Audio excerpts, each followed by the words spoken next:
नमस्कार, ताल ठोक के देख रहे हैं आप और सबसे पहले आपको नववर्ष की ढेर सारी शुभकामनाएं, इस उम्मीद के साथ कि 2022 आपके लिए खुशियां भी लाएगा और स्वास्थ्य भी लाएगा। आज इस साल का पहला ताल ठोक के इस सवाल के साथ है आपके लिए कि दंगों से जुड़ा विज्ञापन क्या चुनावी सियासत है? दंगों से जुड़ा विज्ञापन क्या चुनावी सियासत है? znews.com/vote। आपकी राय का हमें इंतजार। अपने इस प्रोग्राम के दौरान आपकी राय हम अपने दूसरे दर्शकों के साथ साझा करेंगे।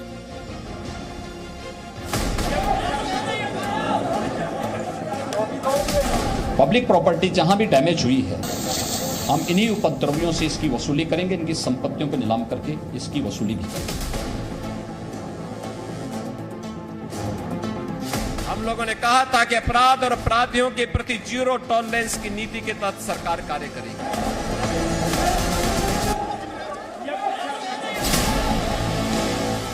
उत्तर प्रदेश में दंगे होना, उत्तर प्रदेश में आतंकी गतिविधियों का आगे बढ़ना, उत्तर प्रदेश के अंदर व्यापक भ्रष्टाचार।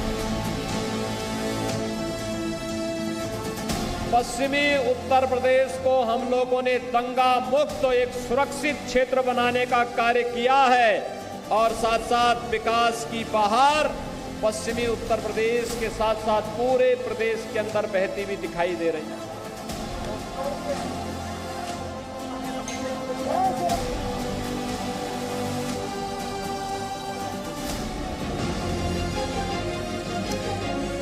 तो एक दंगाई का कैसा धर्म, कैसा ईमान, एक दंगाई की कैसी जाति, लेकिन जब बात राजनीति की हो तो धर्म, जाति सब कुछ महत्वपूर्ण हो जाता है।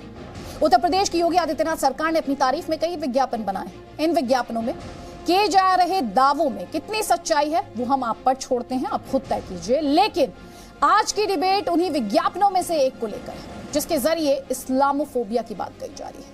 योगी सरकार ने अपने विज्ञापन में दिखाया है कि कैसे 2017 से पहले दंगाइयों का खौफ था और अब दंगाई खौफ में है और माफी मांग रहे हैं। तो कहा यह जा रहा है कि यह विज्ञापन एक खास मजहब को टारगेट कर रहा है और इसीलिए आज ताल ठोक के हम पूछेंगे कि दंगाइयों का कैसा धर्म, विज्ञापन में खोट या फिर सियासी चोट? दंगाइयों पर एक्शन से किसे टेंशन हो रही? मजहब का नाम सियासत काम पर है क्या? और दंगाइयों से ये किसे हमदर्दी हो रही है और कैसी हमदर्दी हो रही है? कई खास मेहमान हमारे साथ हैं बीजेपी का पक्ष रखने के लिए। जफर इस्लाम हमारे साथ हैं, स्क्रीन पर आपको दिखाई दे रहे हैं। अतीकुर रहमान आपको दिखाई दे रहे हैं, इस्लामिक स्कॉलर हैं। शुचि विश्वास कांग्रेस पार्टी का पक्ष रखने के लिए हमारे साथ हैं। डॉक्टर अरविंद गुप्ता समाजवादी पार्टी का पक्ष रखने के लिए हमारे साथ हैं। लेकिन जितेंद्र नारायण सिंह त्यागी, हम आपसे जानना चाह रहे हैं कि इससे कैसे एक धर्म विशेष की भावनाएं आहत हो रही हैं, आप समझा पाएंगे थोड़ा सा?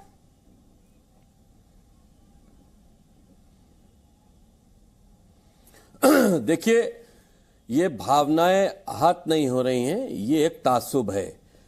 और क्योंकि 2017 से पहले जब हुकूमतें यहां दूसरी हुआ करती थीं तो एक कट्टरपंथी जो मुस्लिम समाज है वो दूसरे धर्मों को भयभीत किए हुए था।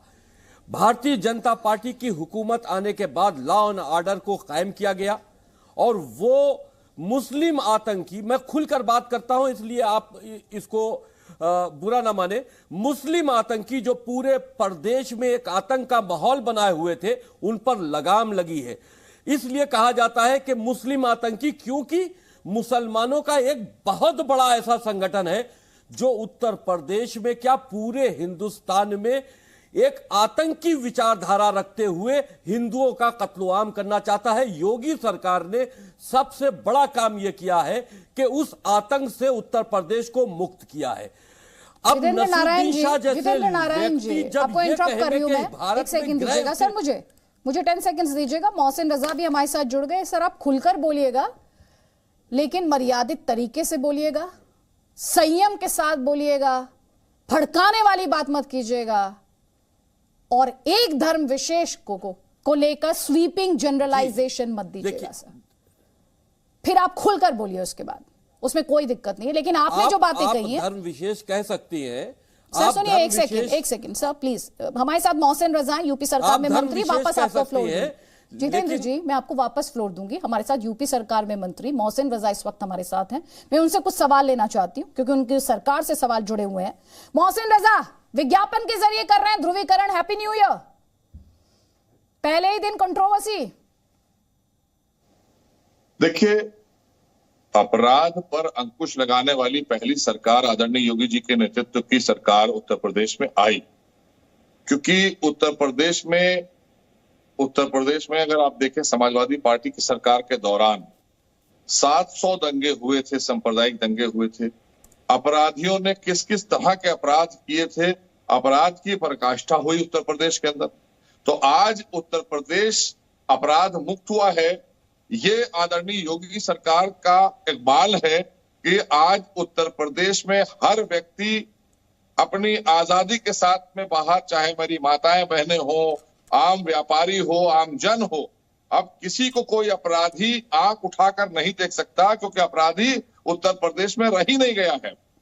अब हमने अपराध मुक्त कर दिया है, और अगर कोई भी कानून को बंधक बनाता है तो अदिति उसके साथ क्या कार्रवाई होती है, ये सब देख रहे हैं, पूरा देश देख रहा है। आज एक मिसाल बना है उत्तर प्रदेश आदरणीय योगी सरकार के नेतृत्व में कि यहाँ पर अपराधी के साथ क्या सलूक होता है कानूनी, ये सब जानते हैं। तो इसलिए जी आप तो ये दावा कर रहे हैं कि अब कोई वारदात नहीं, कोई डकैती नहीं, कोई चोरी नहीं, किसी महिला के साथ बदसलूकी नहीं, किसी तरह का प्रताड़ना नहीं।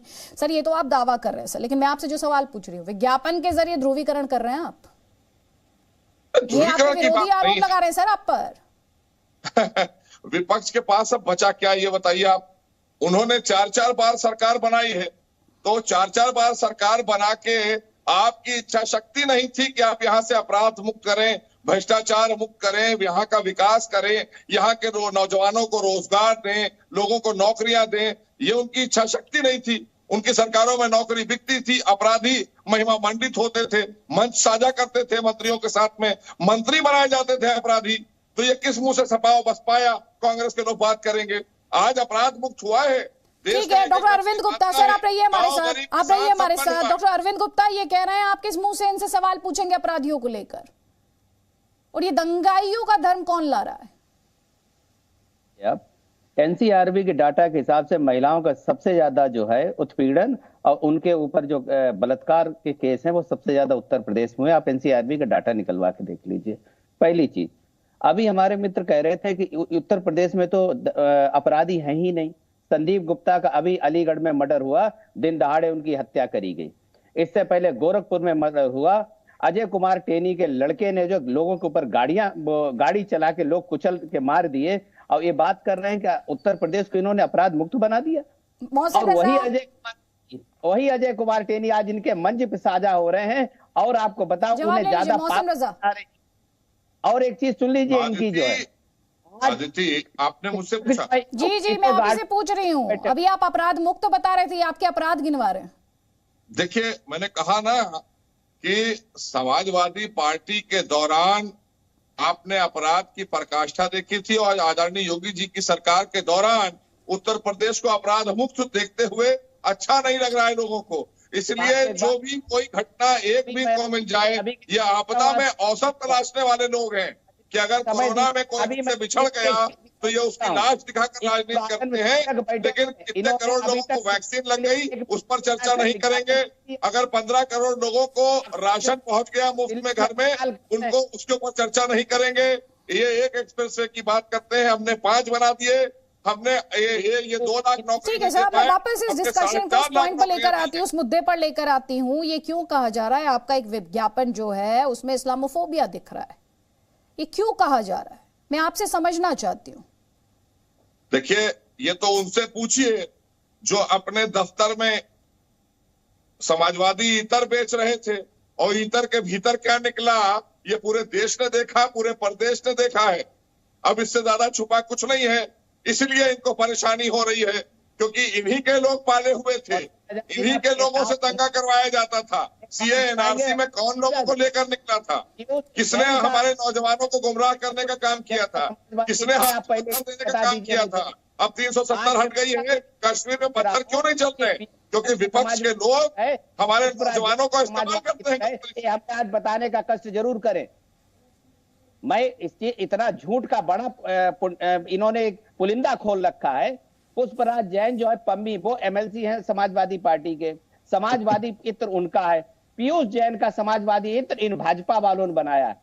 197 करोड़ रुपया उसके हाथ से निकला है। मैं इनसे पूछना चाहता हूँ ये रुपया आया कहां से? लेकिन मोहसिन रजा, यहाँ पर आप लोग मुद्दे पर नहीं रह रहे हैं। मोहसिन रजा, अगर ये इंप्रेशन बन रहा है, जफर इस्लाम आऊंगी मैं आपके पास, क्योंकि मोहसिन रजा यूपी सरकार में मंत्री हैं और उत्तर प्रदेश में ही चुनाव है, उनका व्यू पॉइंट हम लेना चाह रहे थे, आएंगे आपके पास। आपकी सरकार ध्रुवीकरण कर रही है, ये इंप्रेशन क्यों बन रहा है मोहसिन रजा? मेरा सवाल ये है, ऐसा क्यों इंप्रेशन बन रहा है कि दंगाई किसी धर्म विशेष के हैं? असल में कुछ लोग हैं जिन्होंने तुष्टीकरण की राजनीति करके अपनी रोटियां सेकी हैं। कुछ लोग हैं जिन्होंने कार सेवकों पर गोली चलवाकर अपनी पार्टी बनाई है। तो उनको पीड़ा जरूर होगी अपराधियों पर कार्रवाई जब होगी। अपराध मुक्त होगा अगर उत्तर प्रदेश, उन्हें पीड़ा होगी क्योंकि अपराधी तो इन्हीं के पाले हुए लोग हैं। तो इसलिए आदित्य इनसे पूछिए कि इनको पीड़ा क्यों चाहिए? एजेंसियों पर सवाल कौन उठा रहा है? आज सेना पर सवाल कौन उठा रहा है? कौन आतंकियों को छोड़ने की बात करता था? इन्होंने 5 साल में एक कार्य नहीं किया। इनके पास कोई जवाब नहीं है। ये नौकरियां बेचने वाले लोग, भ्रष्टाचार करने वाले लोग, आतंकियों को महिमा मंडित करने वाले लोग, अवैध धर्मांतरण कराने वाले लोगों को मंच पर बैठाने वाले लोग, आज इनको उत्तर प्रदेश की जनता ने निकाल के बाहर कर दिया। आप मोहसिन रजा, बहुत बहुत शुक्रिया, आपने टाइम निकाला जी न्यूज के लिए, अपना ये वक्त आपने दिया, बहुत बहुत शुक्रिया। लेकिन अतीकुर रहमान, दंगाई का मजहब कौन ढूंढ रहा है? जी आदित्य जी, सबसे पहली बात यह है कि हमारे भारत के अंदर विज्ञापन की जरूरत सिर्फ 2 वजहों से पड़ती है। एक तो जब कोई चीज बिकती ना हो उसको बेचने के लिए, और दूसरा उसका प्रोपेगेंडा करने के लिए, और दोनों में ही सफलता हासिल है यूपी सरकार को। मैं उनको मुबारकबाद देना चाहता हूं। दूसरी बात, आपने कहा कि क्यों इसको कम्युनल रंग दिया जा रहा है, कम्युनलिज्म के दायरे में रखकर देखा जा रहा है। मुझे कोई आपत्ति नहीं है अगर आदित्य जी आप अगर पीछे जाना चाहते हैं कि भाई कौन सी सरकारों ने क्या क्या किया, तो मैं आपको याद दिलाना चाहूंगा बहुत सारी ऐसी डिबेट्स पार्लियामेंट की वाजपेयी जी के बीच में और मिसेस गांधी के बीच में, जहां पर मिसेस गांधी उनको पूछती हैं, आरएसएस चीफ जहां भी जाते हैं, 1 हफ्ते के अंदर वहां पर दंगा क्यों शुरू हो जाता है? उसके जवाब में वाजपेयी जी कहते हैं कि ये एक कोइंसिडेंस हो सकता है, और मिसेस गांधी ये पूछ रही हूँ, जिस ऐड को लेकर विवाद है सर, जिस ऐड को लेकर विवाद है उसमें मजहब कौन लेकर आ रहा है? सीधा जवाब दीजिए मुझे, 30 सेकेंड्स। एडवर्टीजमेंट है ना, उसको सीरियसली लेना ही नहीं चाहिए। जो भी ले रहे हैं सीरियसली, मैंने कहा उनको समझना चीज बिक नहीं रही है, उसको बेचना है। और दूसरी वजह प्रोपेगेंडा है। तो आप कह रहे हैं प्रोपेगेंडा करते हैं, जफर इस्लाम ये कह रहे हैं आप प्रोपेगेंडा करते हैं। देखिए, इनको बाकी पार्टियां दिखती नहीं है कि बाकी पार्टियां भी उसी तरह से अपना एडवर्टाइजमेंट जारी कर रही है, और पूरे शहर में, देश में, प्रदेश में हर जगह उनका जो है एडवर्टाइजमेंट चल रहा है। इनको हमें हर चीज़ में हमारी खामी लगती है, इसलिए कि इनका मकसद सही नहीं है। हम तो पॉलिटिकल पार्टी हैं जिसमें हमने बहुत साफ लफ्ज़ों में हम लोगों ने कहा है और वो करके दिखाया है। शायद इनके पास वैसे आंकड़े नहीं होंगे जो मैं दिखा सकता हूँ इनको। हमने बराबर ऐसा किया है कि सबका साथ, सबको साथ लेके चलने की कोशिश की है और सबका विश्वास जीतने की कोशिश की है। और उस कैसा हो सकता है जब आप आंकड़े देखेंगे, आंकड़े में आपको साफ दिखता है कि हमने कभी कोई भेदभाव नहीं किया। हमने सरकारी निज़ाम से जो कुछ भी आया, चाहे वो प्रधानमंत्री आवास योजना हो, चाहे वो कोई और स्कीम हो, सब में हमने जो लोग भी फेरिस्त में है, जिस लिस्ट में, सरकारी लिस्ट में जो गरीबी रेखा के उस आइडेंटिफाइड लोगों में है, उनमें चाहे मुस्लिम हो, हिंदू हो, सिख हो, ईसाई हो, किसी धर्म का हो, किसी पूजा पद्धति का हो, किसी में आस्था रखता हो, उसको दिया है। अब एक छोटी सी मिसाल ले लिए, अब मैं आपको देता हूं, इनके पास जवाब नहीं होगा। भाई ये योगी जी की सरकार है जिसके बारे में आपको बता रहा हूं। ये आंकड़े योगी जी की सरकार, मोदी जी की सरकार के बारे में तकीर रहमान साहब बता रहे हैं। जो आप लोग नफरत फैलाते हैं, कौम को जो है बहकाते हैं और पहाड़ों में जाके उनको सरकार गुमराह करते हैं। चलाइए। अरे सुनिए, एक मिनट सुनिए, बीच में अरे एक मिनट चुप रहिए, बीच में मत बोलिए। हम बीच में नहीं बोल रहे थे, आप जब बोल रहे थे तो। अरे सुनिए, क्या काम है? अरे आपका क्या काम है टीवी पे बैठ के यहाँ लोगों को गुमराह करने का काम है? और क्या काम है आपका? संन्यास लेने का क्या मतलब बेवकूफ होता है? इंसान।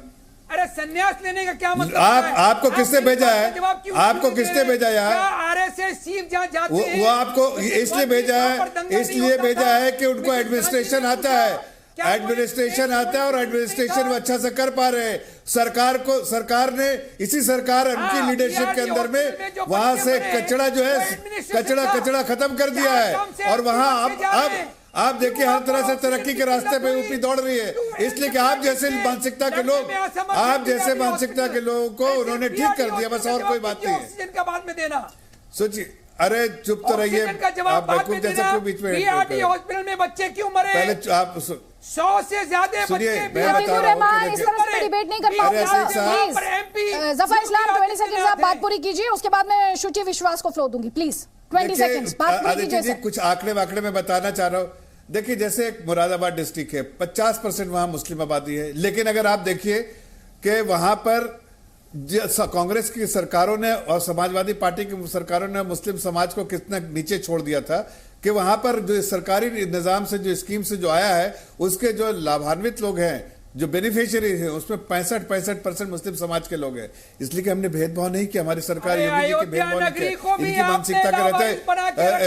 ठीक है, आपने कांग्रेस पर सवाल उठाया है। शुचि विश्वास आपका जवाब। शुचि विश्वास आपका जवाब। ये मानसिकता के लोग रहते तो इसमें सब जगह भेदभाव करते।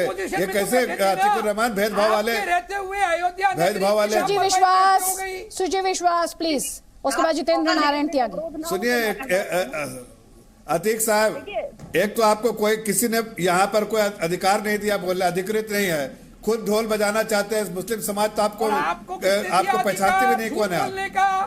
अरे हम तो पार्टी का अधिकृत रोड पे कोई सुनता नहीं, यहाँ पर आकर कम्युनिटी के बात रहमान प्लीज इस तरह से नहीं, इस तरह से बहस नहीं होगी, इस तरह से बहस नहीं होगी। I am sorry. शुचि विश्वास जी, फर्क साफ है कि होर्डिंग्स लगे हैं और अभी जफर इस्लाम साहब ने देश की तरक्की के बारे में बताया। तो आपकी व्यक्तिगत तरक्की, उसकी उन्नति का क्या आधार है पता नहीं, किंतु अगर देश की तरक्की की आप या प्रदेश की तरक्की की बात कर रहे हैं तो मुझे लगता है एक बार पुनर्विचार कर ले। दूसरा, उन्होंने प्रोपेगेंडा का जिक्र किया, तो सबसे strong propaganda machinery Bharatiya Janata party के पास ही है, बाकायदा अपॉइंटेड है, बहुत तेज काम करती है। किसको शहीद और किसको दंगाई सिद्ध करना है, इसका उनके पास पर्याप्त मशीनरी है सर्टिफिकेट के लिए। तीसरा, उन्होंने बताया कि आंकड़ों की बात, तो डेटा मैनिपुलेशन और headline management along with the tax payers के पैसे से चेहरा चमकाने की जो प्रक्रिया है, उसमें भी भारतीय जनता पार्टी की पीएचडी है। और हाँ, फर्क तो बिल्कुल साफ है, क्योंकि दंगा होने का प्रश्न या अपराध, सारे अपराधी तो भारतीय जनता पार्टी के मूल सदस्य हैं। और जब प्रदेश के गृह मंत्री दूरबीन लेकर माफिया ढूंढ रहे होते हैं, तब उन्हें चश्मे की जरूरत होती है, क्योंकि प्रदेश का बाहुबली तो बगल में खड़ा होता है और वो उसे देख नहीं पाते।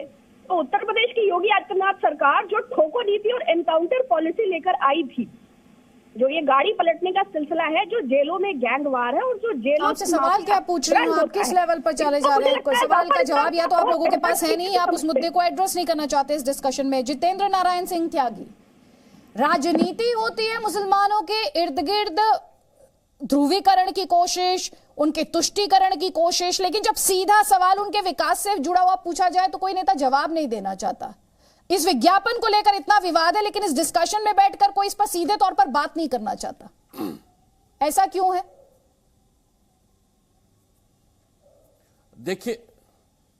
देखिए, सबका साथ सबका विकास भारतीय जनता पार्टी का नारा है। उसके साथ में उन्हीं ने अपना जो उन्हीं का नारा था उन्हीं ने करके दिखाया। लेकिन आप एक बात बताइए कि भारतीय जनता पार्टी की हुकूमत में, योगी बाबा की हुकूमत में, आप ये बता दीजिए कि हिंदू मुसलमानों के झगड़े जो समाजवादी पार्टी, कांग्रेस और मायावती की पार्टी में हुआ करते थे, इस पूरी हुकूमत में कहां हुए? इसका मतलब साफ है कि वो दंगाई मुसलमान जो कि दंगा करते थे, जिनको सियासी पार्टियां सपोर्ट करती थी और वो इस तरह की मानसिकता रखते हुए हिंदुओं के साथ में दुर्व्यवहार करते थे, वो सहमे हुए हैं, वो खामोश हैं। सबसे बड़ी कामयाबी तो मानसिकता की बात कर रहे हैं या छत्तीसगढ़ की या दिल्ली की मानसिकता? सबसे बड़ी कामयाबी यही है, महात्मा गांधी के हत्यारों को सबसे बड़ी कामयाबी यही है कि आप जैसे कट्टरपंथी मुसलमान दबे हुए हैं और वो देश को तोड़ नहीं पा रहे, क्योंकि देश को तोड़ने की जो सियासी पार्टियां हैं, चाहे वो कांग्रेस हो, चाहे वो समाजवादी पार्टी हो, चाहे वो कांग्रेस हो, चाहे वो बहुजन समाज पार्टी हो, जब जब इनकी हुकूमतें आई हैं आपने बहुत दंगे किए हैं, आपने बहुत हिंदुओं को मारा, हिंदुओं के कारोबारों को आपने छीना है, लेकिन बाबा की हुकूमत में आप कामयाब नहीं हो पाए, इसलिए आपको बड़ी परेशानी है। सबके साथ सबके विकास, आप विकास चाहते कहां हो? आप तो चाहते हो मदरसों का विकास हो, आप चाहते हो कि हमारी मस्जिदों से उस तरह की हेट स्पीचेस दी जाती रहे जिससे जिहाद का माहौल तय होता रहे। आप विकास कब चाहते हो? आप अच्छी शिक्षा कब चाहते हो? आप चाहते हो कि मुसलमान जाहिल हो और जिहाद का नारा लगते ही बाहर निकल आए, लेकिन इस मंशा को आपकी रोक लगी है। आप ये क्यों नहीं मानते कि आज बाबा की हुकूमत में, योगी बाबा की हुकूमत में आप सहमे हुए क्यों हैं? आप क्यों हैं? इसलिए आप सहमे हुए। आप मुसलमान नहीं सहमा है, कट्टरपंथी मुसलमान सहमा है, जो दंगा करता था, जो हिंदुओं के कारोबार जलाता था, हिंदुओं की हत्या करता था। अब उनमें हिम्मत नहीं है कि वो इस तरह की बात करे। अगर के पोस्टर कोई छापा गया तो आपको परेशानी क्या है? आप उसमें क्यों धर्म? ये दंगाइयों के पोस्टर थे जिसको अब एक हुकूमत की पॉलिसी के तहत छाप दिया गया, तो इसमें आपको परेशानी इसलिए है कि आप दंगाइयों का मनोबल गिरा है, दंगाइयों का मनोबल गिरा है, इसलिए आप भयभीत है। उत्तर प्रदेश सरकार बहुत तेजी से विकास के काम भी कर रही है। उत्तर प्रदेश सरकार, ठीक है, जवाब ले लीजिए। अतिकुर रहमान आपको जवाब देना चाह रहे, जवाब लीजिए प्लीज। लेकिन वो लोग, ठीक है, वापस आप काउंटर कीजिएगा प्लीज, जवाब तो लीजिए, सक्रिय थे, जवाब ले लीजिए। अतिकुर रहमान आपको काउंटर करना चाह रहे थे। वोट सहमे हुए हैं तो ये सरकार की कामयाबी है, जवाब ले लीजिए। ये सरकार की कामयाबी। ठीक है सर, जवाब ले लीजिए, ये आपका दावा है, जवाब ले लीजिए। अतिकुर रहमान। आदित्य जी, सिर्फ 2 पॉइंट रखना चाहूंगा आपके सामने, सिर्फ 2 पॉइंट रखना चाहूंगा। इन्होंने कहा कि मुसलमानों के पिछड़ेपन के लिए पिछली सरकारें जिम्मेदार हैं। ठीक है, अगर पिछली सरकारें जिम्मेदार थीं और अब मुसलमानों ने अपने बलबूते के ऊपर यूपीएससी को क्रैक किया। ये नहीं, मुसलमान पढ़ना लिखना चाहता ही नहीं है, मुसलमान ये चाहता ही नहीं है कि उनको अच्छी शिक्षा दी जाए, मुसलमान ये चाहता ही नहीं है, वो देश का विकास ही नहीं चाहता। आप तो जिहादी पैदा कर रहे हो, आप तो चाहते हो कि आपका नारा लगे और जिहाद के लिए लोग, अगर आपकी भड़ास निकल गई हो तो मैं कुछ कहूं, पा जाएंगे तो आपकी बात सुनेगा। आपकी भड़ास निकल गई हो तो मैं कुछ कहूं, बात कौन सुनेगा? आपकी भड़ास निकल चुकी, अपनी कम्युनिटी में आपकी नफरत खत्म हो चुकी, देश को तोड़ने की आपने अपनी नफरत का जहर लोगों को सुना दिया। नहीं, मैं राजनीति में बात कर रहा हूं। अपनी नफरत का जहर फैला दिया, नफरत आप फैला रहे हो। इस नफरत के जहर का आप जो तोड़ है वो सुनने की हिम्मत रखिए। मुल्लाओं की पीछे से नफरत का और आपके जहर का काट मेरे पास है। फैल रही है। आप लोगों का आलम ये है की तोड़ मेरे पास है। आलम ये है कि अगर आपको मौका दे दिया जाए तो आप हिंदुओं का कत्लेआम करते हैं। आप लोग कहते हो कि 15 मिनट के लिए पुलिस हटा दो, फिर हम बताएं 15 मिनट के लिए पुलिस हटा दो, ये आप कैसे कहते हो?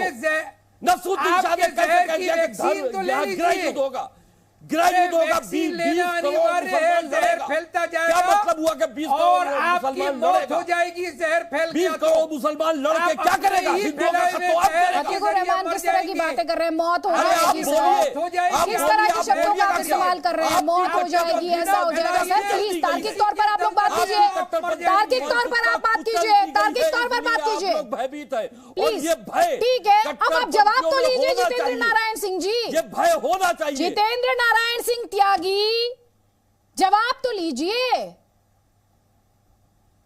लेकिन अतिकुर रहमान, उन्होंने एक सवाल पूछा जो कि जाहिर तौर पर अकबरुद्दीन का स्टेटमेंट है, उसे लेकर सवाल पूछा और उन्होंने सिलेक्टिव अप्रोच को लेकर सवाल पूछा। और ऐसा नहीं ये सवाल सिर्फ उनका है, ये सवाल इस देश में कई लोगों का है कि इतनी सिलेक्टिव अप्रोच क्यों है। जी आदित्य जी, जब यूपीएससी हमने क्रैक किया मुसलमानों ने अपने बलबूते पर, तो उस यूपीएससी को पास करने पर इल्जाम क्या लगाया गया कि ये मुसलमान पढ़ लिखकर यूपीएससी जिहाद छेड़ना चाहते हैं मुल्क के अंदर। कौन नहीं चाहता है मुसलमानों की तरक्की? ये इस वजह से वाजिब हो गया, जाहिर हो गया जग के सामने कि कौन मुसलमानों की नफरत, कौन मुसलमानों की तरक्की के आड़े आया है आज तक के। दूसरा इंपॉर्टेंट बात जफर इस्लाम साहब से मैं पूछना चाहता हूं, आप ये बताइए अतीकुर रहमान आप ये बताइए आपने कितने स्कूल खोले, कितने कॉलेज खोले? अतीकुर रहमान मदरसे कितने खोले आप हमें ये बताइए। 22,000 मदरसे पिछली हुकूमत में आपने खोले हैं। 22,000 मदरसे। क्या मदरसों की पढ़ाई से आप अपने बच्चों को IAS PCS बनाइएगा? आप मदरसों की पढ़ाई से अतीकुर रहमान, आप इसी डिस्कशन में 3 बार रोका है मैंने उन्हें, 3 बार रोका है। वो आपसे सवाल पूछ रहे हैं आपने कितने स्कूल खोले हैं। आप विकास की बात कर रहे हैं, एम्पावरमेंट की बात कर रहे हैं। वो पूछ रहे हैं सर आपने स्कूल कितने खोले। उन्होंने आपसे अकबरुद्दीन के स्टेटमेंट को लेकर सवाल पूछा, उस पर तो आप जवाब नहीं दे रहे हैं सर। वो आपसे अकबरुद्दीन के स्टेटमेंट को लेकर सवाल पूछ रहे थे। पहले आपको धर्म संसद याद थी, जब उन्होंने अकबरुद्दीन का स्टेटमेंट पूछा तो आप अलग ट्रैक पर चले गए। अब वो ये कह रहे हैं कि आपने कितने बच्चों को एजुकेट किया है, अब आप कह रहे हैं ये भी गलत पूछ रहे हैं आपसे। तो सर आपकी मर्जी का सवाल थोड़ी पूछेंगे, आपकी मर्जी का सवाल थोड़ी पूछा जाएगा अतीकुर रहमान। रोकना होगा, ये जहर फैलाने वालों पर रोक लगानी पड़ेगी आपको। ये नफरत की आंधी रोकिए आप, आपके ऊपर जिम्मेदारी है इसकी। मैं तो नफरत की आंधी रोक ही रही हूँ, मैं तो नफरत की आंधी रोकने में ही यकीन रखती हूँ, मगर वो इसीलिए दोनों पक्षों से सवाल पूछ रही हूँ। लेकिन आप क्यों सवाल से तिल मिला रहे हैं? आप सवाल से क्यों तिल मिला रहे हैं? किसने रोका है? इनके जबानों को आप लोग क्यों नहीं बंद कराते? नसरुद्दीन शाह की जबान को बंद कराओ, असदुद्दीन ओवैसी की जबान को बंद कराओ जो नफरत फैला रही है। अच्छा, जितेंद्र नारायण सिंह त्यागी धर्म संसद में क्या हुआ वो क्या था? कुछ नहीं बोलते। धर्म संसद में क्या हुआ वो क्या था?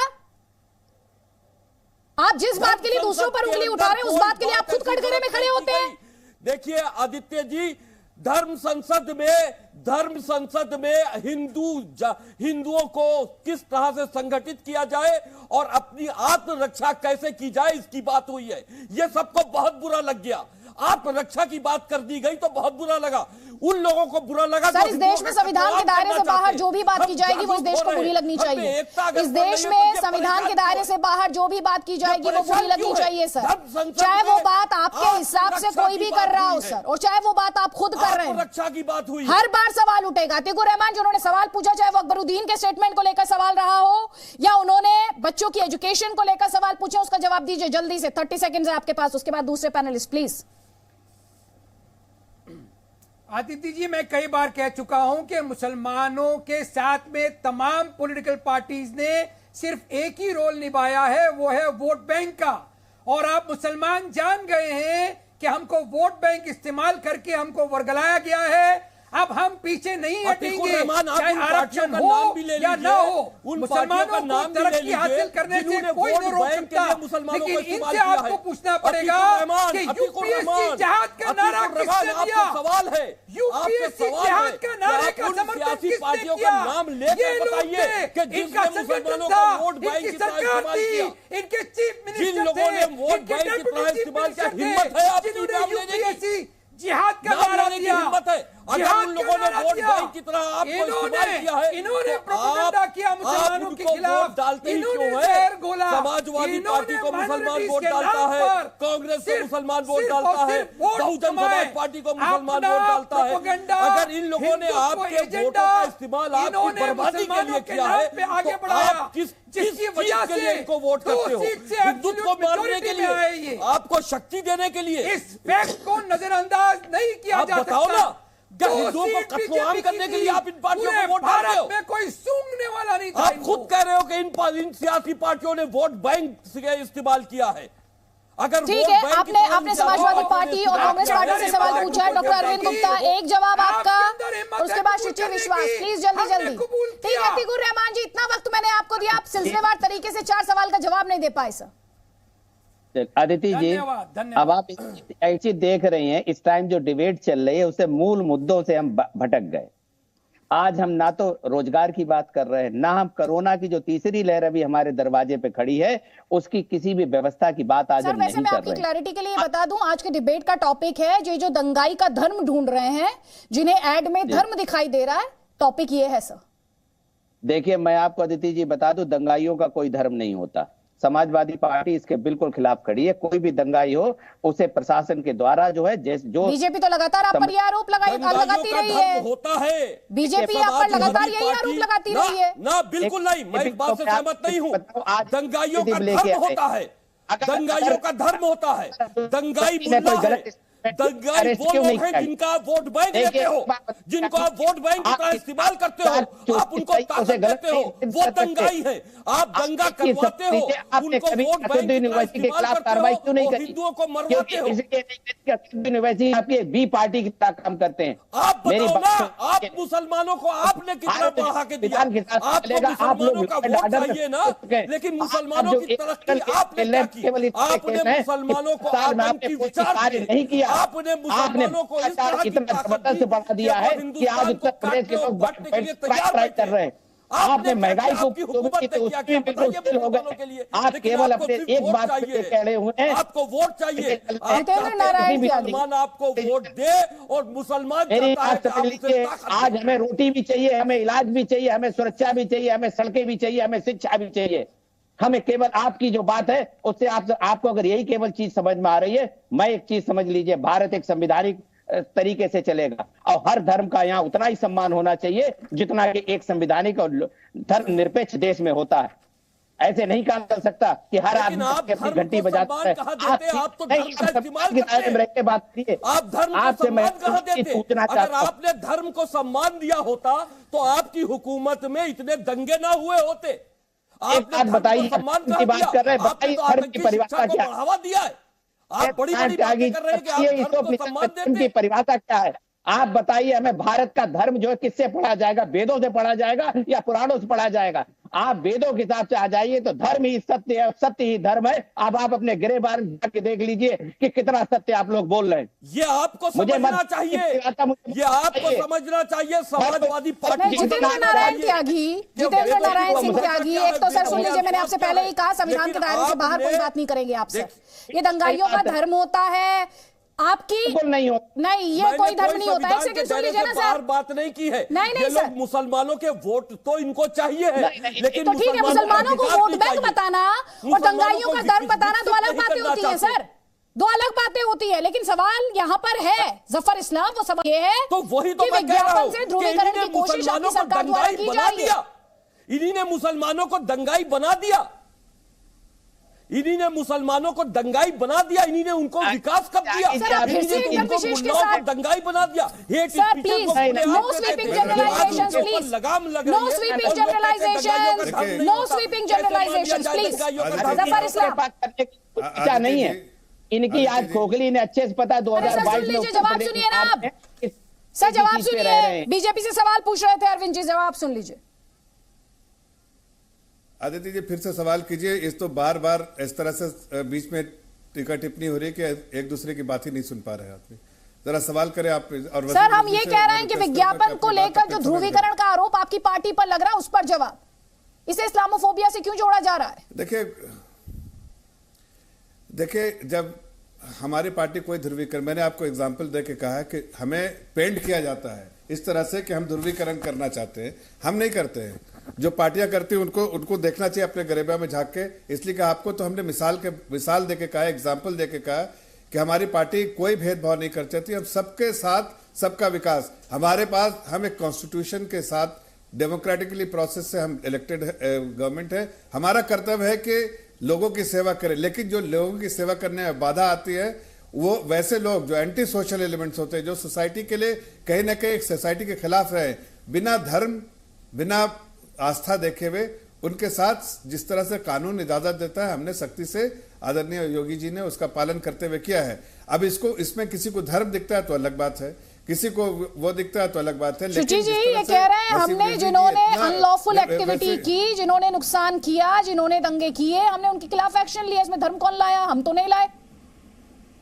हाँ आदित्य, नहीं, लेकिन मैं एक चीज कहना चाहूंगा, जिस तरह से जिस तरह से वसीम रिजवी जी बार बार मुस्लिम धर्म को कटघरे में डाल रहे हैं वो गलत है।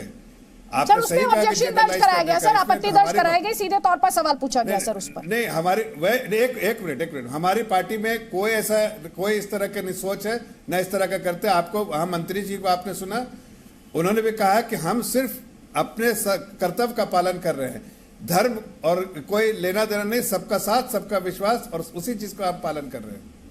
ठीक है शुचि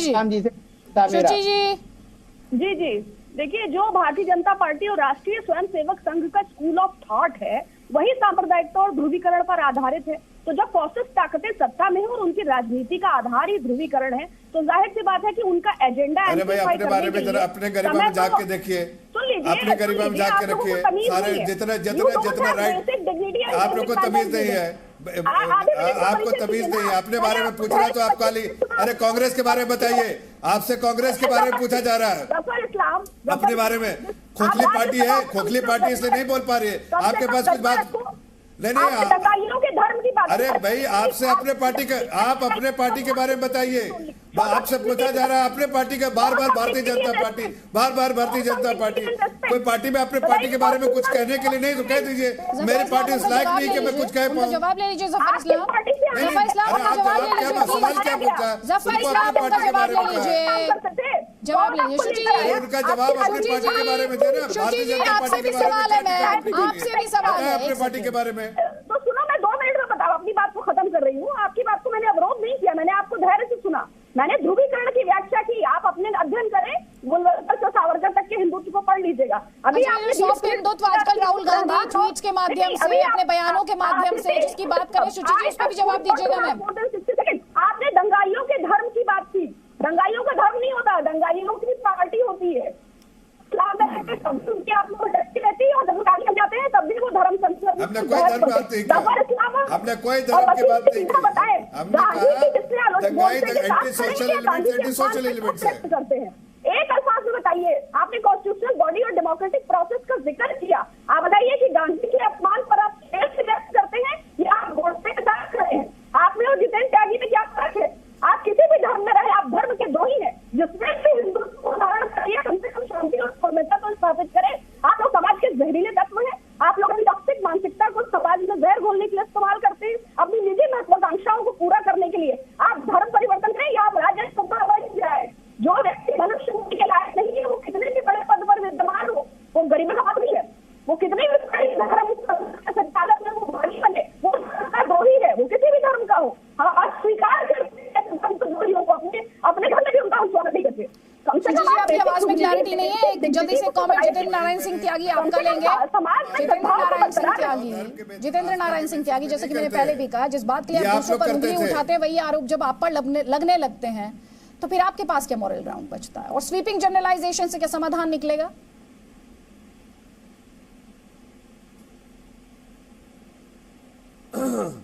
देखिए, आपका सवाल मुझ तक सही से आया नहीं, बहुत आवाज खराब हो रही है, आप फिर से पूछिए। जितेंद्र नारायण सिंह त्यागी, मेरा आपसे सवाल ये है, जिस बात के लिए आप दूसरों को कटघरे में खड़ा करते हैं, अगर उसी तरह की बयानबाजी आप भी करेंगे तो उंगली आप पर भी उठेगी।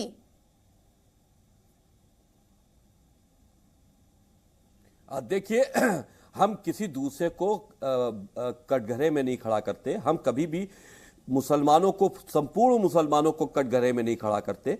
हम उनकी बात करते हैं जो जिहाद के लिए हिंदुस्तान में जगह ढूंढ रहे हैं। जिहाद का मतलब यह है कि हिंदुओं का कत्लो-आम होना, सबका साथ सबका विकास भारतीय जनता पार्टी का नारा है, वो करे सबका विकास, सबका साथ ले, वो सियासी बातें हैं। लेकिन हिंदुत्व की चिंता करना ये हिंदूवादी संगठनों का काम है। हम चिताते रहेंगे कि हमको कहां पर परेशानी हो रही है, जिहाद से कैसे हिंदुओं का कत्लोआम की साजिश हो रही है। अगर कि इस पर सीधे तौर पर मुस्लिम आतंकी विचारधाराओं के ऊपर बात कहनी पड़ेगी तो हमको कहना पड़ेगा। हमारी जबान को इसलिए कोई नहीं रोक सकता क्योंकि हम उन लोगों की बात, हमने ये नहीं कहा कि हम मुसलमानों को जीने नहीं देंगे, लेकिन अगर इस देश का मुसलमान इतना कट्टर हो जाएगा कि हिंदुओं को मारने लगेगा, हिंदुओं के खिलाफ जिहाद छेड़ने पर लगेगा, तो फिर अगर धर्म संसद में हमने शस्त्र उठाने की बात कही आत्मरक्षा के लिए, तो हिंदुस्तान समेत पाकिस्तान में और पूरी दुनिया में इस पर क्यों चिंता हो रही है? हमने कब कहा कि हम मुसलमानों को मार देंगे?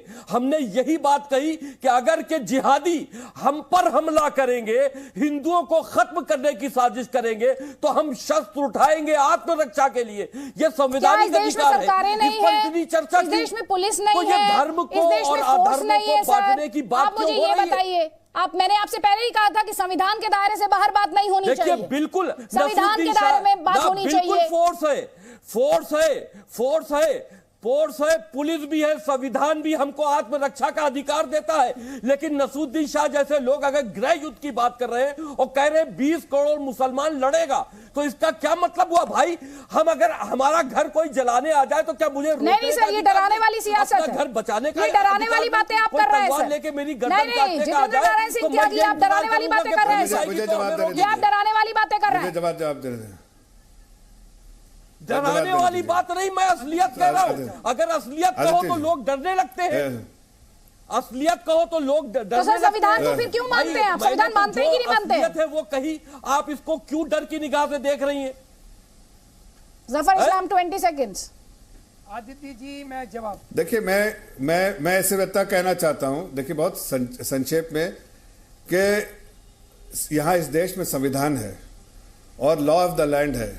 वसीम रिजवी जी जिस तरह की बातें कह रहे हैं, इनको लगता है कि देश के कानून के बारे में मालूम नहीं है या उसकी जानकारी नहीं है। देखिए, पहले तो आप जितेंद्र नारायण सिंह कहिए, ये वसीम रिजवी कहना बंद कीजिए, एक चीज। और दूसरी चीज यह कि संविधान है और संविधान को हम भी मानते हैं, लेकिन संविधान में आपको यह अधिकार नहीं दिया गया है कि आप किसी की हत्या कर दो, आप देश के अंदर जिहाद पैदा करो। अरे किसको हत्या कर रहा है? कौन हत्या कर रहा है? आप एक काम कीजिए, एक काम कीजिए, सुनिए, बीच में मत बोलिए, बीच में मत बोलिए, बीच में मत सुनिए, मैं जो बात कह रहा हूँ सुन लीजिए। आपको एक मिनट अरे सुनिए तो सही, आप तो एक मिनट सुन तो ली, एक मिनट सुनिए तो सही। मैं आपसे संविधान तो है ना, संविधान हिंदुओं के लिए है। सुनिए, एक मिनट, बीच में मत बोलिए, बीच में मत बोलिए। मैं आपसे बोल रहे हैं जितेंद्र नारायण त्यागी सिंह उर्फ वसीम रिजवी, ऐसे ही आपका नाम लिखा हुआ है। सुनिए, मैं आपसे सवाल कर रहा हूँ, एक लिस्ट बनाइए। आपको लगता है ना जो एंटी सोशल एलिमेंट्स है, कोई उर्फियत नहीं। अरे आप ही के इसमें लिखा हुआ भाई, त्यागी करके बात कीजिए। तो नहीं, एक सेकंड, मुझे अच्छा, जितेंद्र नारायण त्यागी जफर इस्लाम, जितेंद्र नारायण सिंह त्यागी उनका नाम लिखा है, उर्फ करके, उर्फ या वसीम रिजवी इसमें नहीं लिखा है। सर, मेरे पास समय की कमी है, मुझे इस डिस्कशन को यहीं पर कंक्लूड करना पड़ेगा। Presenting B News app available on Google Play and App Store. Download it now.